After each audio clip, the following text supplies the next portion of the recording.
Dans un monde où l'apostasie revêt désormais diverses formes, il est important pour l'Église de connaître les religions et traditions du monde afin d'être plus efficace dans son rôle d'évangélisation et d'encadrement spirituel des âmes pour le salut. C'est certainement l'une des raisons de la création au sein de l'Église protestante baptiste œuvre et mission internationale d'un ministère spécial, le ministère chargé des religions et traditions. Au cours de ce numéro de l'invité de la rédaction, nous allons aborder les missions, attributions et sphères d'action du ministère chargé des religions et traditions. Pour ce faire, nous allons recevoir pour vous le révérend Mansar Elhaï, qui est enseignant à l'Institut biblique, également directeur du MCRT. Bonjour révérend. Bonjour, bien-aimé. Veuillez vous asseoir. Merci beaucoup.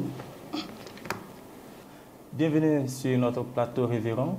Merci beaucoup. Je rappelle que vous êtes enseignant à l'Institut biblique des œuvres et missions, qui est l'Institut de formation des pasteurs de l'Église protestante baptiste œuvres et missions internationales. C'est juste. Mais nous vous recevons sur ce plateau en tant que directeur d'un ministère spécial, le ministère chargé des religions et traditions. Oui. Alors, depuis ma part, on serait tenté de vous demander qu'est-ce que le ministère chargé des religions et des traditions? Je voulais encore une fois de plus vous dire merci. Merci aussi à TV Chandelier qui a pour vocation de répandre la lumière, de permettre au corps de Christ d'ici et d'ailleurs d'être informé, instruit et être informé. Donc, je suis très reconnaissant à Dieu pour ce travail que vous faites. Merci aussi pour m'avoir donné l'occasion cet après-midi de présenter, je peux dire ainsi, le dernier né des ministères au sein de l'Église protestante baptiste œuvre et mission internationale. En fait, c'est depuis le courant du mois d'août que le conseil d'administration, en sa séance, au cours d'une de ses séances plénières, sous les recommandations du président fondateur, le docteur Yahya Dion Robert, a trouvé nécessaire d'ériger la direction, c'était une direction chargée de l'étude des religions et traditions, de l'ériger en un ministère plein, en vue d'une implication dans l'encadrement au sein de l'Église locale. Donc, je disais donc c'est depuis le mois d'août que ce ministère a vu le jour.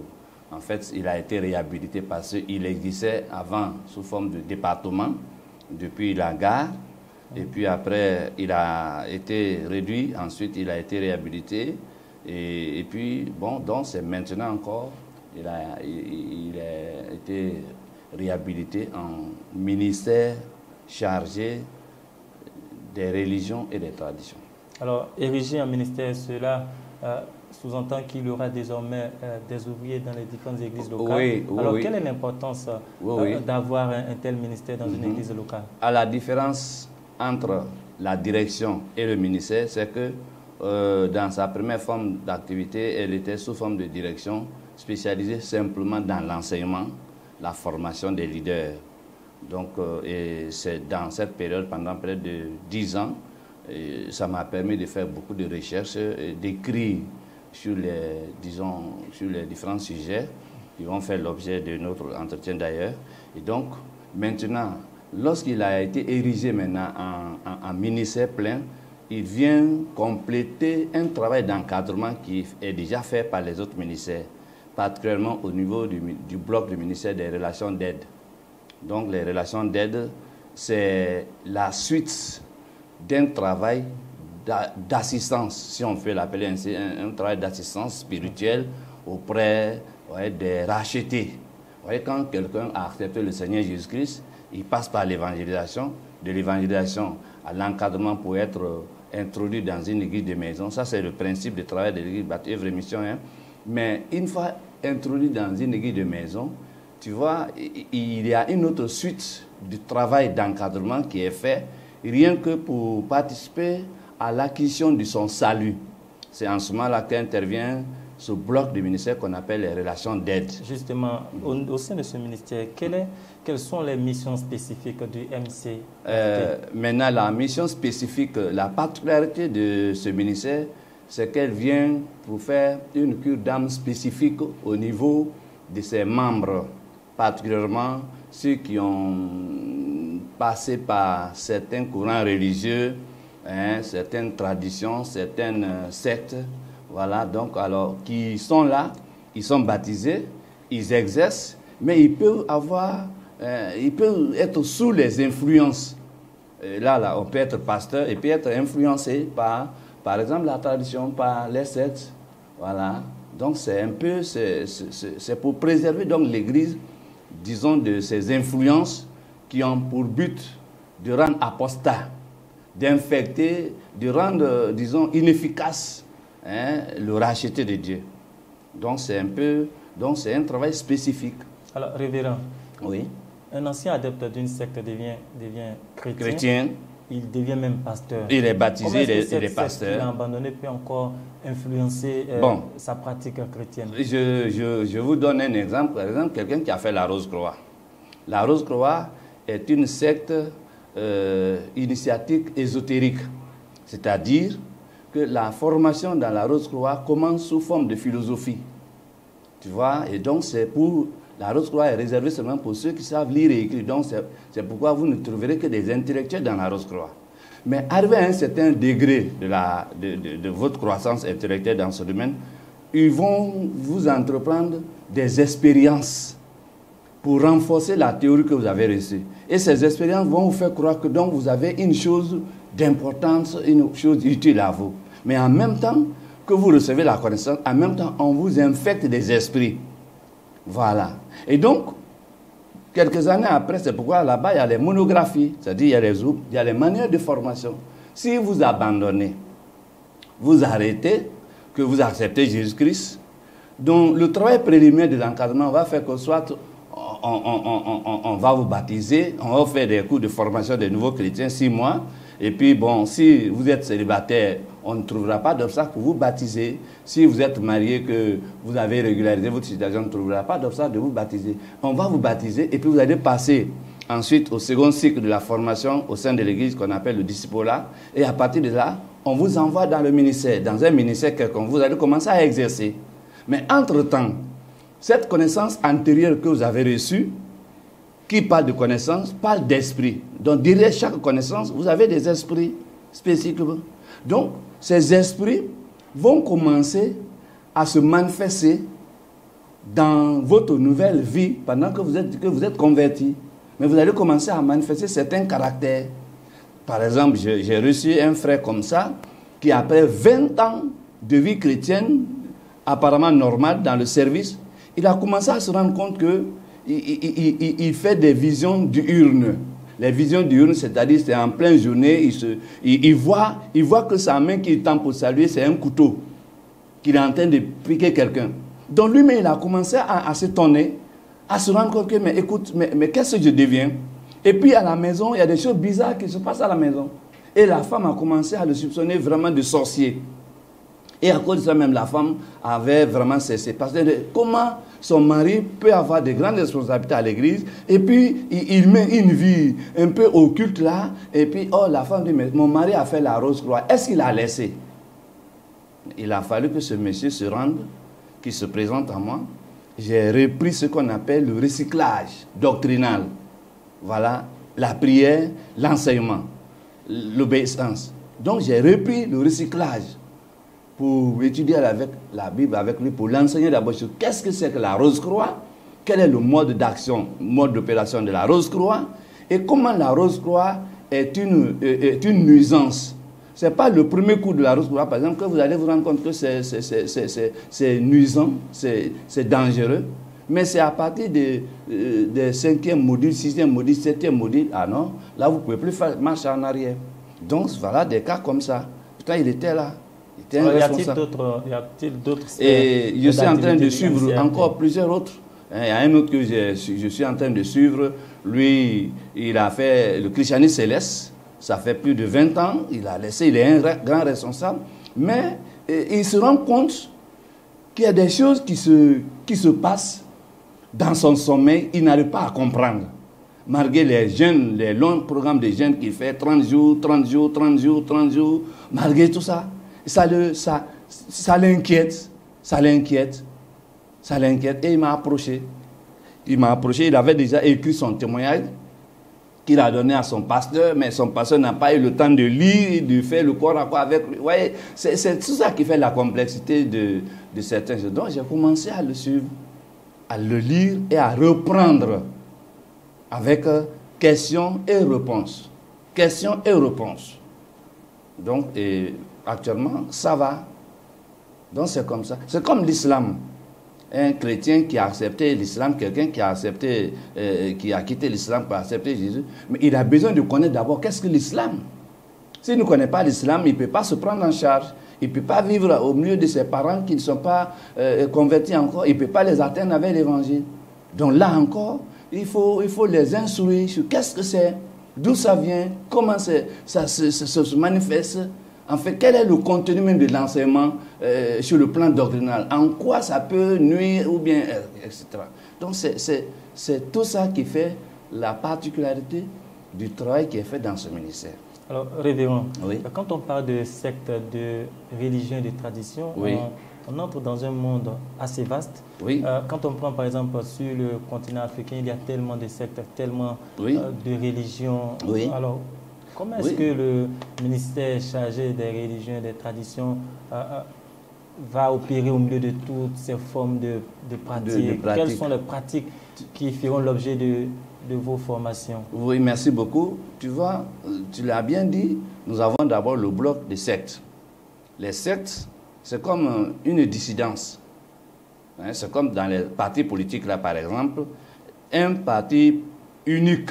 Les partis uniques d'avant en Afrique, par exemple, ont engendré aujourd'hui des partis. Et tu vois, la session ne fait qu'à continuer là. Donc, une secte aussi naît, apparaît lorsqu'il y a une dissidence de quelqu'un qui veut se détacher. Il s'en va avec et il ne va plus pour faire l'intégralité de l'enseignement de base qu'il a reçu. Il va ôter certaines parties, ça, on appelle ça devient secte. Donc, c'est comme une sorte de branche dégreffée et qui finit par tarir. Donc, ça, c'est ça qu'on appelle les sectes. Et en Afrique, on a les sectes traditionnelles.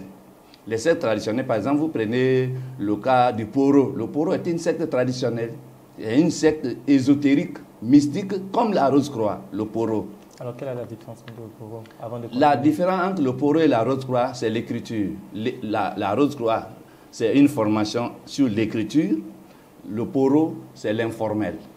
Mais c'est une formation en trois temps. C'est-à-dire de 7 ans, 7 ans, 7 ans. Mais la plus importante période de formation dans le Poro, c'est la deuxième période, de 14 à 21 ans. Ça fait 7 ans. Non, la troisième période, c'est l'expérimentation. Donc, vous avez par exemple le vaudou. Le vaudou aussi, c'est une secte traditionnelle africaine très, très dangereuse. Vous avez par exemple, les autres comme les Déima, c'est des sectes. Ça, c'est les sectes traditionnelles africaines. Donc, en Afrique, on en a plusieurs comme ça. Mais maintenant, sur le plan universel, on a les sectes classiques. C'est-à-dire, c'est par formation. Quand vous entendez la Rose-Croix, quand vous entendez par exemple les francs-maçons, c'est une confrérie. C'était comme un mouvement d'une corporation qui est devenue ésotérique maintenant.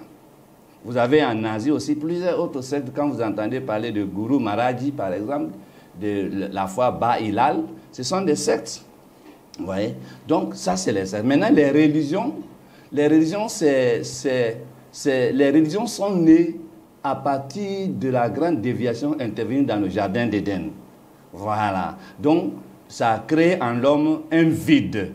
Et il est à la recherche de ce vide-là, pour combler ce vide, pour le remettre en relation avec Dieu. C'est ça qu'on appelle religion, de son origine grecque et latine, on dit relicare, c'est-à-dire tentative de rétablissement des relations entre l'homme et Dieu. Ça, c'est ça qu'on appelle la religion. Bon, maintenant, les influences. On a d'autres traditions africaines, par exemple, les funérailles, par exemple. C'est un phénomène qui influence et le chrétien et le non-chrétien. Mais la dangerosité, par exemple, des funérailles, c'est quand le chrétien ne sait pas ses responsabilités, avant, pendant et après. On a, par exemple, les phénomènes de mariage, de dot. Ce sont des phénomènes qui peuvent ternir, avilir même la foi chrétienne, profaner. Donc, ça fait l'objet d'instruction. Si pourtant, la dot est une pratique acceptée par l'Église. Non, elle n'est pas due au fait qu'elle ne soit pas acceptée. Mais aujourd'hui, tu vois, la dot est prise dans le christianisme comme étant un obstacle pour accéder au baptême.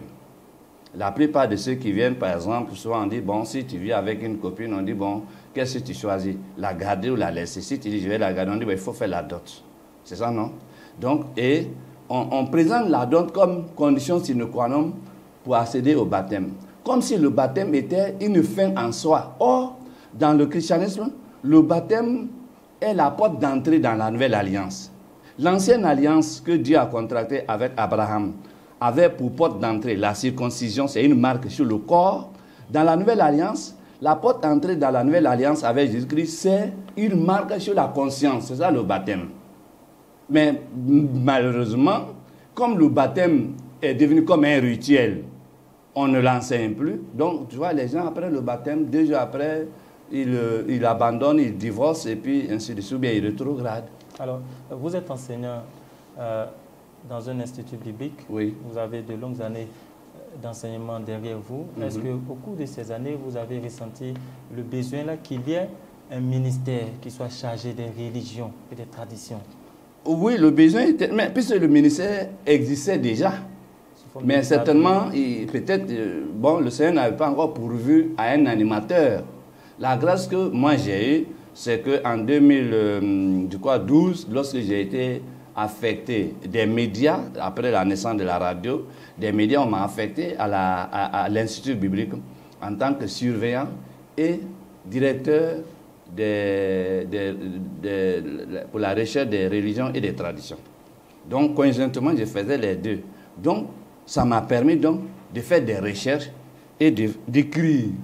Par exemple, tu vois, tous ces fascicules que tu vois là, par exemple, ça c'est la fête de Noël au regard de la Bible. Ça, c'est une étude approfondie de la religion mère, qu'on appelle la religion romaine. Là. Voilà, ça m'a permis de relever, faire un accent sur la naissance de Jésus-Christ. Est-ce que c'est en décembre que Jésus-Christ est né? Ensuite, alors, j'ai écrit 4 manuels sur l'islam. Hein? Le premier, c'est un cours général sur islamologie, c'est des informations générales, qui est le prophète, d'où il est né, quand il est né, ainsi de suite. Voilà. Et le deuxième, c'est le patriarche, parce que le personnage d'Abraham est un grand personnage dans l'islam. Donc j'ai fait une étude vraiment approfondie sur cet Abraham-là, qui il est, le comparer avec la version islamo-coranique. Ensuite, le troisième, c'est sur la fête de Tabaski. C'est aussi, on dit, Abraham a fait le sacrifice. Il a fait un grand sacrifice et qui est commémoré aujourd'hui, de façon universelle. Mais je me suis intéressé à ce sacrifice qu'Abraham a fait. Que dit la Bible? Alors, et puis le quatrième, c'est les méthodes pratiques d'évangélisation en milieu islamique. Donc ça, c'est pour aider quelqu'un qui sort de l'islam. Maintenant, pour les religions traditionnelles africaines, ici, le premier que j'ai écrit par rapport au cours que je donne sur les religions traditionnelles, c'est les défis du christianisme face aux religions traditionnelles africaines. En fait, tout bon Africain qui accepte le Seigneur Jésus, il a un combat spécifique. S'il ne le considère pas, ça va le rattraper après. C'est ce que j'appelle on considère qu'au sein du MCRT, les ouvriers vont se charger d'accompagner le chrétien dans ce combat qu'il doit engager pour sortir des influences des religions et traditions. C'est juste. Alors, sur le plan local, au niveau d'une église locale, comment va se faire le travail au sein de votre ministère? Merci beaucoup. Et c'est pourquoi le premier acte que j'ai fait, dès que j'ai été affecté, nommé là, j'ai écrit ce petit fascicule, connaissez-vous le ministère chargé des religions et traditions, où j'ai présenté les informations préliminaires. Qu'est-ce que le MCRT? Son importance dans une église locale, ses attributions, ses espèces d'activités. J'ai fait ça pour donner à chacun des pasteurs, distribuer ça à tous les pasteurs pour qu'ils soient informés. Parce que s'ils ne sont pas informés, ils ne pourront pas nous accompagner. Donc j'ai fait l'annonce, l'appel pour qu'ils nous trouvent un personnel que nous on va former. Alors, comment va se faire cette formation? Cette formation se fera comme dans chaque mois, on a le 3e samedi réservé à la formation spécialisée dans les ministères. Donc c'est à cette occasion que moi je vais commencer à faire un programme de formation pour les rendre capables d'aider dans les églises locales. Par exemple, on prend quelqu'un qui a accepté le Seigneur Jésus, on dit bon, il a fait le christianisme céleste. Ou bien c'est un ancien, il a fait des témoins de Jéhovah. Bon, il faut l'encadrer, il faut l'introduire dans une cellule de maison, c'est vrai. Il faut qu'il fasse les cours de base pour le baptême. Mais à côté de cela, l'ouvrier du MCRT dans une église locale le prendra aussi pour une étude spécifique avec ce qu'il avait comme antécédent religieux. Voilà, pour qu'il y ait que la croissance, que sa formation soit proportionnelle. C'est-à-dire, en même temps, on lui donne la formation générale pour le baptême, en même temps, on lui donne une autre formation qui va participer à son recyclage. Alors, des modules ont déjà été prévus pour cette formation? Mais ce sera un autre programme, un programme que je vais organiser. Et il faut commencer, par exemple, par présenter qu'est-ce que le salut. Parce que tout ce qu'on fait là a pour centre d'intérêt le salut. Donc, il faut que je forme d'abord mes ouvriers pour dire qu'est-ce que le salut, le chrétien, quelle est la relation entre le chrétien et le salut. Est-ce qu'on peut perdre le salut? Est-ce que oui, on ne peut pas le perdre? Quels sont les acteurs qui interviennent dans le salut? Quelles sont les œuvres du salut? Quelles sont les dimensions? Quand on dit quelqu'un est sauvé, quelles sont les dimensions qui sont réalisées? Ça va être le premier module de formation que je vais avoir avec les ouvriers. Parce qu'on ne peut pas travailler sur le salut pour que l'homme soit sauvé si on ne connaît pas même le salut lui-même. Or, parmi les doctrines, il y en a six doctrines. Les groupes de doctrines, il y en a 6 familles. Il y a les groupes de doctrines sur la divinité. Le deuxième grand groupe de doctrines, c'est les doctrines sur le salut. Le troisième, c'est les doctrines sur la fin des temps, on appelle l'eschatologie. Le quatrième, ce sont les institutions de la Nouvelle Alliance. Le cinquième, c'est l'angiologie. Le sixième, c'est sur le mariage. Donc, parmi ce groupe, les différents groupes-là, dont le salut est le grand bloc. Mais tu vois qu'aujourd'hui, les évangéliques, ils ne s'intéressent pas. On parle du salut, mais on ne s'intéresse pas, on ne connaît pas tous les aspects du salut. C'est-à-dire les différentes vérités. Le bloc là contient quoi et quoi? On ne sait pas. On ne sait pas, par exemple, quand on dit le salut, quels sont les acteurs qui interviennent pour le salut? Quand on dit le salut, quelles sont les œuvres qui sont réalisées pour qu'on dise que quelqu'un est sauvé? Pour qu'on dise que quelqu'un est sauvé, qu'est-ce qui doit être fait? Par qui et par comment? Ensuite, quand quelqu'un est sauvé, le salut s'étend à où et à où? Ça commence où et ça s'arrête où? Quel est l'impact du temps sur le salut? Là, on ne connaît pas, on n'a pas les réponses à ça. On présume donc que cette formation sera assez vaste et enrichissante pour les ouvriers du ministère qui me seront donnés. Alors cela fait quelques mois maintenant que ce ministère a été créé et que vous le dirigez. Est-ce que jusqu'ici vous avez un engouement de la part des pasteurs quant à vous mettre à disposition des ouvriers? Oui, les pasteurs sont là pour nous aider à servir, à les servir aussi. Donc, il y en a qui ont commencé... Est-ce qu'aujourd'hui, on peut parler d'un personnel au niveau du ministère? Non, je suis dans l'attente. Je suis dans l'attente et ça vient. Donc, je suis dans l'attente. Donc, je me projette maintenant sur l'année 2021. J'ai déjà fait mon programme annuel pour l'année 2021. Donc, moi, je me dis que jusqu'à la fin de ce mois de décembre, je suis sûr que j'aurai déjà au moins, pour qu'à partir de janvier, je commence de faire l'information des 3e samedi. Ne pensez-vous pas que l'hésitation des ouvriers à venir au MCRT cache aussi une certaine peur d'affronter ces religions et traditions? Non, ça ne dépend pas des ouvriers en fait. Ce sont les pasteurs qui affectent. Dans une église locale, c'est le pasteur qui est le chef d'orchestre. Donc c'est lui qui pourvoit aux besoins des ministères. Donc c'est pourquoi je me suis adressé à eux. À ceux-là, quel est le message que vous pouvez leur donner pour que justement vous ayez... Ils sont déjà informés par exemple de ce que ce ministère est appelé à faire, comme à participer. Et il y a déjà un travail qui est fait déjà par les autres ministères. Lui, il vient aussi pour s'ajouter. Donc je leur ai déjà donné 2 documents. Il y a ça, et il y a un autre premier document que je leur ai donné pour leur permettre d'avoir une idée, de faire un recensement de leurs membres. Bon, je ne sais pas si quelques-uns ont fait ou non, pour leur permettre, par exemple, de connaître le passé religieux des différents membres. Si vous êtes dans une église de 200 membres, hein, hommes et femmes, et puis jeunes et enfants, mais vous devez quand même connaître leurs antécédents religieux. Tu vois, ça c'est l'anthropologie. Là, ça vous donne déjà une information préliminaire sur la composante de ce que vous conduisez. Mais malheureusement, quand vous êtes pasteur, que bon, rien ne vous intéresse, que vous prêchez seulement, donc ça veut dire que votre prêche peut passer à côté. Or, voilà, donc si vous êtes informé, ça vous donne déjà un canevas d'un travail, voilà, à partir de ce recensement. Alors, révérend, le temps qui nous est imparti va vers sa fin. Une question qui me passe par l'esprit. Quelles sont les activités que vous comptez mettre en pratique pour l'année 2021? Ah oui, pour l'année 2021, j'ai déjà envisagé une série de programmes. Mes premières sorties, par exemple, ce sont les séminaires de formation avec le peuple, les ouvriers et l'Église entière. Par exemple, dans les régions forestières de la Côte d'Ivoire, par exemple, vous prenez Divo, Azopé, autres là, ce sont les régions qui sont beaucoup influencées par le phénomène des funérailles. En 2019, je crois, en 2018, j'ai été invité dans une zone à Coupé, à Zopé, mais on a fait un programme spécial et le pasteur m'avait invité, j'ai fait une conférence. Quand j'ai fini avec les questions-réponses, vraiment, et les pasteurs, et les diacres, et les nouveaux, et tous les invités, c'est-à-dire ils ont dit, mais voilà ce qu'il nous faut. Parce qu'on est dans les compromissions. Les funérailles, c'est des lieux de compromission et de profanation.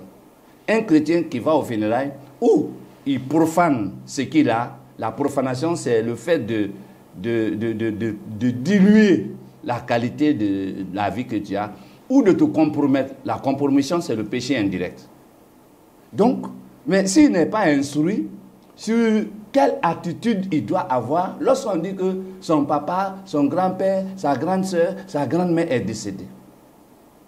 Même quand on vous dit qu'un tel est décédé, les paroles que vous dites là, les soi-disant pleurs que vous faites là, vous pouvez facilement vous allier au démon sans vous rendre compte. Donc il y aura des séminaires de formation. Il y aura des séminaires de formation. J'ai prévu Divo, j'ai prévu Daloa, ce sont des grandes zones d'influence. J'ai prévu Grand Laou, j'ai prévu Bonois, j'ai prévu, disons, Lakota, et un peu. Ensuite, le Grand Nord, là c'est pour le Poro.